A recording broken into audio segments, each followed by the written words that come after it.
Hi everyone, আসসালামু আলাইকুম। Nipa Akter blogs থেকে সবাইকে ওয়েলকাম জানাচ্ছি আরেকটি নতুন ভিডিওতে। তো নিশ্চয়ই তোমরা অনেক ভালো আছো আর আমিও ভালো আছি।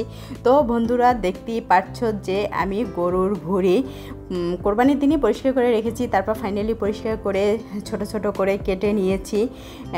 এখন রান্না করব, এই প্রিপারেশনে আছি। তো আমি ধোয়াটা তোমাদের সঙ্গে শেয়ার করতে পারিনি, কারণ এক হাত দিয়ে মোবাইল ধরাটা একটু টাফ হয়ে যায়, তাই তো আমি ধুয়ে নিয়েছি। এটা পরিষ্কার করে তো নিয়েছি পানি দিয়ে, গরম পানি দিয়ে। তারপরে আমি আদা, রসুন, হলুদ, লবণ দিয়ে সিদ্ধ করে পানি ফেলে দিয়েছি। কয়েকবার কুসুম গরম পানি দিয়ে ধুয়েছি। তারপরে ফাইনালি আমি লেবু দিয়ে আর কুসুম গরম পানি দিয়ে কষলে কষলে ভালো করে ধুয়ে, কুসুম গরম পানি দিয়ে তারপর ফাইনালি ফ্রেশভাবে ধুয়ে তারপর আমি মশলাপাতি দিয়ে বসিয়ে দেব। এই প্রিপারেশনে আছি। তো লেবু দিয়ে ভুঁড়ি ধুইতে হয়, আর হলো আদা, রসুন, হলুদ, লবণ দিয়ে সিদ্ধ করে পানি ফেলে দিতে হয়, তাহলে পুরো গন্ধটা চলে যায়। তো তোমাদের সঙ্গে তো ধোয়াটা শেয়ার করতে পারিনি। তো এখন আমি সব মশলা দিয়ে বসিয়ে দেব। এই যে প্রেসার কুকার নিয়ে নিলাম, এখন এতে সরিষার তেল দিয়ে দিচ্ছি। প্রেসার কুকারেই রান্না করব। আর পেঁয়াজ, আদা, রসুন বাটা, হলুদ, লবণ, জিরা, ধনিয়া আর মাংসের মশলা, গরম মশলা, এলাচ, দারচিনি, লবঙ্গ, তেজপাতা সবই দিয়ে দিয়েছি। মাংসের মশলাও দিয়েছি আর গরম মশলা এখনও দিয়েছি, আবার পরেও দেব। আর এখন দিয়েছি নারকেলের দুধ। এটা ডিপ ফ্রিজে ছিল, এজন্য তেলটা ছড়া ছড়া অবস্থায় আছে। নারকেল দুধে তো তেল থাকে। তো এখন খুব সুন্দর করে আমি মেখে নেব সব মশলা দিয়ে, নারকেলের দুধ দিয়ে। তো মাখা হয়ে গেছে, এখন আমি প্রেসার কুকারে দিয়ে দেব। আর সরষের তেল তো আগেই দিয়ে দিয়েছি প্রেসার কুকারে। তো আমি প্রেসার কুকারই এখন একবারে এটা তো মেখে দিয়েছি, আর একটু পানি দিয়ে আমি প্রেসার কুকারের মুখ বন্ধ করে দেব। এখন জালটা আমি ধরিয়ে নেব। আর প্রেসার কুকারের মুখটা আমি এখন বন্ধ করে ছিটি দিয়ে নেব।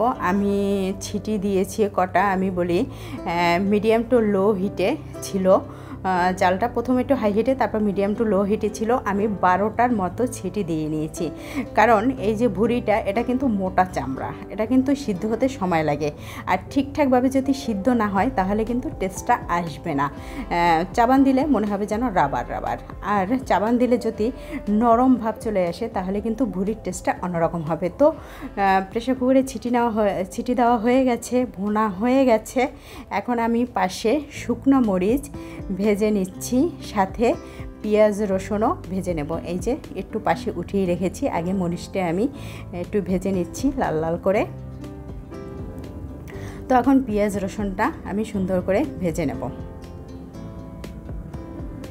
তারপরে ওই যে ভুঁড়িটা ভুনে রেখেছি প্রেসার কুকারের ভিতরে, সেটা আমি এই চড়াটিতে দিয়ে একদম পুরো ভাজা ভাজা করে নেব। তারপর আরও কিছু দেব, তোমাদের সঙ্গে শেয়ার করব। তো ভুঁড়িটা আমি ভুনে নিচ্ছি, একটু পানি পানি আছে। এরপর আমি আবার কিছু দেব, সেটাও তোমাদের সঙ্গে শেয়ার করব। একটু গরম মশলা দেব, আর পেঁয়াজটা একটু আমি কিউব কিউব করে কেটে এর ভিতরে দিয়ে দেব। এখনই দেব, তোমাদের সঙ্গে শেয়ার করব। তো ভুঁড়ি ভুনা কিন্তু একটা ব্যাপার, আবার ভুনে সেটা যদি ভাজা ভাজা করে খাওয়া হয় তাহলে কিন্তু টেস্টটা কয়েক গুণ বেড়ে যায়। এই যে পেঁয়াজটা আমি একটু কিউব কিউব করে কেটে নিয়েছি, যেমন চাইনিজ সবজি রান্না করে পেঁয়াজটা কোয়া কোয়া খুলে নেয়, ওরকম করে আমি কেটে দিয়ে দিয়েছি। আর একটু গরম মশলা দিয়ে দিয়েছি। এখন সুন্দর করে ভাজা ভাজা করে নেব ভুঁড়িটা, তাহলে টেস্টটা প্রপারলি আসবে। খুবই মজা হয় এরকম ভুঁড়ি ভুনা করলে। শুধু ভুনা করলে কিন্তু টেস্টটা আসে না, ভুনার পরে ভাজা ভাজা করে নিতে হবে, তাহলে টেস্ট কয়েক গুণ বেড়ে যায়। তো বন্ধুরা, ফাইনালি আমার ভুঁড়ি ভুনা বলো, ভুঁড়ি ভুনার পরে ভাজা ভাজা বলো, যাই বলো, ফাইনাল লুক এই যে আমি বাটিতে বেড়ে নিয়েছি। ইয়ামি ইয়ামি হয়েছে, জাস্ট কি বলবো। ভুঁড়ি তো এমনি আমার মনে হয় সবার প্রিয়। তো এরকম করে যদি ভুঁড়ি ভুনা করে খাওয়া যায় তাহলে টেস্ট কয়েক গুণ বেড়ে যায়, আর জাস্ট মুখে লেগে থাকে, আর কোনো দুর্গন্ধ আসে না। আমি যেরকম বললাম যে লেবু দিয়ে, তারপর আদা রসুন দিয়ে সিদ্ধ করে পানি ফেলে দিতে হবে, তার সাথে হলুদ লবণ, এরকম যদি ধুয়ে রান্না করা যায়, তারপর লেবু দিয়ে ফাইনালি ধুয়ে রান্না করতে হবে, তাহলে কিন্তু কোনো দুর্গন্ধ আসবে না। খুবই মজা হবে ভুঁড়ি ভুনাটা। আর এরকম ভুনা করে ভাজা ভাজা করে নিতে হবে। তো এটা হলো পেঁয়াজের ছালাদ, পেঁয়াজ আর তেঁতুল দিয়ে একটু লবণ দিয়ে মেখে নিয়েছি। তেঁতুলের আগে চাটনি দিয়ে পেঁয়াজ লবণ দিয়ে মেখে নিয়েছি। এই ছালাদটা খুবই মজা হয় খেতে। তো ভুঁড়ি ভুনাটা জাস্ট কি বলবো, ইয়ামি ইয়ামি মজা, খুবই মজা।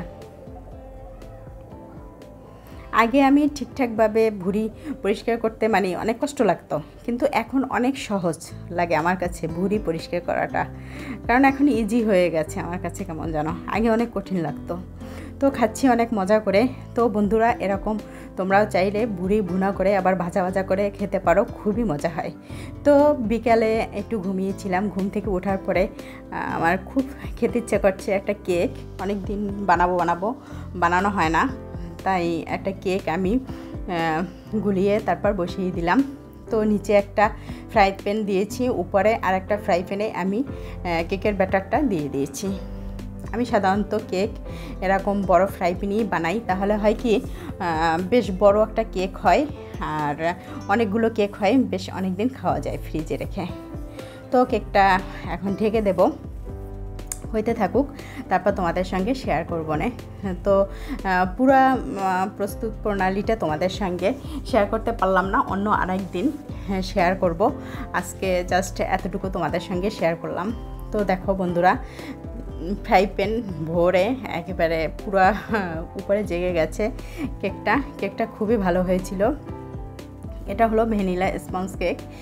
এটা আমি প্রায় বানিয়ে থাকি আর আমার কাছে খুব ভালো লাগে, বিশেষ করে সকালে খেতে চায়ের সাথে খুব ভালো লাগে। তো কেকটা একটু উল্টে দিলাম, এ পাশটা তো হয়ে গেছে, ও পাশটাও হয়ে গেছে, কাঠি দিয়ে আমি চেক করে নিয়েছি। তারপর একটু উল্টে দিলাম জাস্ট একটু কালারটা আনার জন্য। তো হয়েই গেছে কেকটা, এখন আমি উঠিয়ে জুড়িয়ে নেব, তারপর পিস পিস করে কেটে নেব। তো তোমাদের সঙ্গে সবটাই শেয়ার করব যতটুকু পারবো।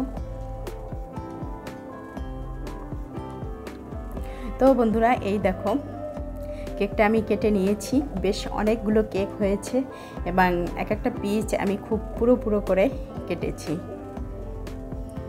তো এই কেক, এই যে দেখো আমি চাপ দিয়ে দেখাচ্ছি তোমাদেরকে, এই যে চাপ দিচ্ছি, ছেড়ে দিচ্ছি, আবার জায়গায় চলে আসছে, বুঝে থাকছে না, চাপ দিলে আবার জায়গায় চলে আসছে। এটা ভ্যানিলা স্পঞ্জ কেক, খুবই মজা খেতে হয়। আর এটা আমি ফ্রিজে রেখে মিনিমাম 1 থেকে 1.5 সপ্তাহ খেতে পারবো। তো ঠিক আছে, আজকের মতো এ পর্যন্তই। আল্লাহ হাফেজ।